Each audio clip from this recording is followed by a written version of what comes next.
Health channel পক্ষ থেকে মোহাম্মদ আল আমিন। তো আজকে নবম শ্রেণীর মূল্যায়ন নির্দেশিকা ডিজিটাল প্রযুক্তি তোমাদের পরীক্ষাটা 6 তারিখে। এটার মূল্যায়নে কী কী আসতে পারে এটা ডিটেলস আজকে আমরা দেখব। তো এখানে তোমাদের বলা হচ্ছে প্রথমার্ধে ডিজিটাল আগামীর প্রস্তুতি, পারদর্শিতা সূচক। এখানে তোমাদের কী কী পারদর্শিতা সূচক সম্পর্কে বলছে দেখে নিবা। তো এখানে তোমাদের প্রযুক্তি ব্যবহার করে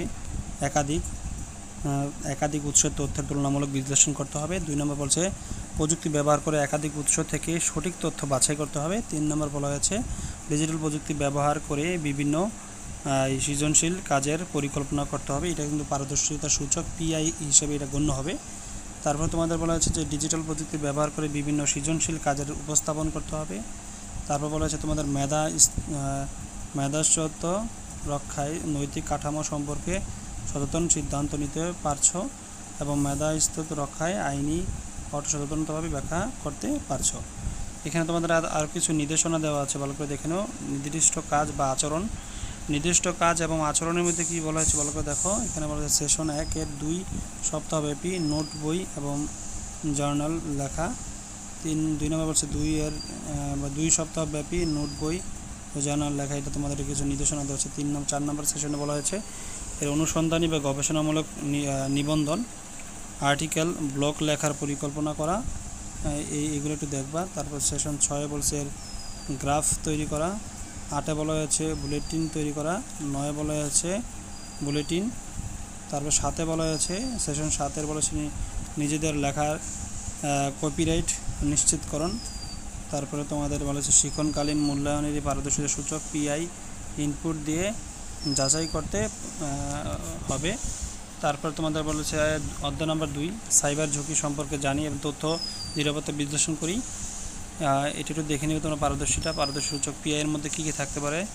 তো এখানে বলা হচ্ছে একাধিক কৌশল অবলম্বন করে তথ্যের নিরাপত্তা কিভাবে নিশ্চিত করা যায় সে প্রকাশ করতে পারবে।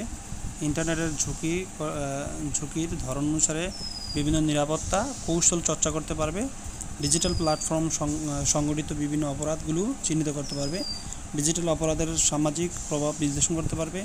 ডিজিটাল অপরাধের সাংস্কৃতিক প্রভাব বিশ্লেষণ করতে পারবে এবং বিভিন্ন ধরনের ডিজিটাল অপরাধ থেকে মুক্তি পেতে কৌশল নির্ধারণ করতে পারবে। এরপরে দেখো কি আছে, তোমাদের নির্দিষ্ট কাজ বা আচরণগুলো দেখবা। এখান থেকে তোমরা কী কী বিষয়গুলো শিখতে পারবা এটা কিন্তু ডিটেলস এখানে দেওয়া আছে। সেশন 1 বলেছে নন ডিজিটাল এবং ডিজিটাল মাধ্যমে ব্যক্তিগত তথ্যের নিরাপত্তা হুমকি চিহ্নিত করা। সেশন 1-এর সাইবার অপরাধের বৈশিষ্ট্য সম্পর্কে মাইন্ড ফলক। এখানে তোমরা দেখবা সাইবার অপরাধের বৈশিষ্ট্যগুলো সম্পর্কে ধারণা নিবা। তারপর হচ্ছে শিক্ষণকালীন মূল্যায়নের পারদর্শিতা সূচকগুলো পিআই সম্পর্কে ধারণা নিবা এবং ইনপুট দিতে যাচাই করতে হবে না। এবং বলছে শিক্ষণকালীন মূল্যায়নের এই পারদর্শিতা সূচক পিআই এবং ইনপুট দিতে যাচাই করতে হবে না। এখানে বলছে সেশন 3-এর বিভিন্ন সাইবার অপরাধ ও তাদের প্রভাব সম্পর্কে শখ তৈরি করতে হইব, এই শখটা পূরণ করতে হইব। তারপর 3 নম্বর বলছে 3-এর ঘটনা, সেশন 3-এর ঘটনা, বিপদ এবং সমাধানের করণীয় কৌশলটা জানতে হবে। তারপর বলছে 3-এর বিভিন্ন সাইবার অপরাধ এবং তাদের প্রভাব সম্পর্কিত শখ পূরণ করতে হবে। এরপর বলছে 3-এর ঘটনা, 3-এর সম্ভাব্য বিপদ এবং সমাধান করণীয় নিশ্চিত করতে হবে। তারপর 4 নম্বর বলছে 4-এর প্রথম শখ ঘটনা ক্রমিক নং অনুসারে পদক্ষেপ চিহ্নিতকরণ। 6 নম্বরে বলছে যে এই নাটকীয়তা তৈরি এবং উপস্থাপন করা। নাটক আকারে 2-3 জন প্রভাব করে সেটা তোমাদের পূরণ করে দেখাইতে হবে। তৃতীয় অধ্যায় বলছে নাগরিক সেবার স্বচ্ছতা এবং জবাবদিহিতা। তো এখানে তোমাদের কি বলছে একটু ভালো করে দেখবা। পারদর্শিতা সূচক পিআই ডিজিটাল মাধ্যম ব্যবহার করে নাগরিক সেবা গ্রহণে স্বচ্ছতার দিকগুলো কি কি তা ব্যাখ্যা করতে পারছো এবং বলছে ডিজিটাল মাধ্যম ব্যবহার করে নাগরিক সেবা গ্রহণের জবাবদিহিতার দিকগুলো কি কি তা চিহ্নিত করতে পারছো। এবার বলছে যে নির্দিষ্ট কাজের আচরণ এগুলো একটু দেখবা। সেশন 2-এর শখ 3.3 এই শখগুলো পূরণ করবা সুন্দর করে।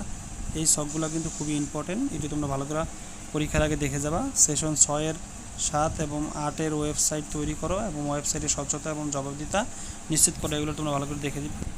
তারপরে এখানে তোমাদের আরও কিছু পূরণ দেওয়া আছে, এগুলো তোমরা এই শখগুলো যদি পূরণ করে যাও, ভালো করে পড়ে যাও, তাহলে কিন্তু তোমাদের জন্য কাজে লাগবে। দেখো 3.4, 3.5, 3.3, 3.6 এগুলো পূরণ করবা।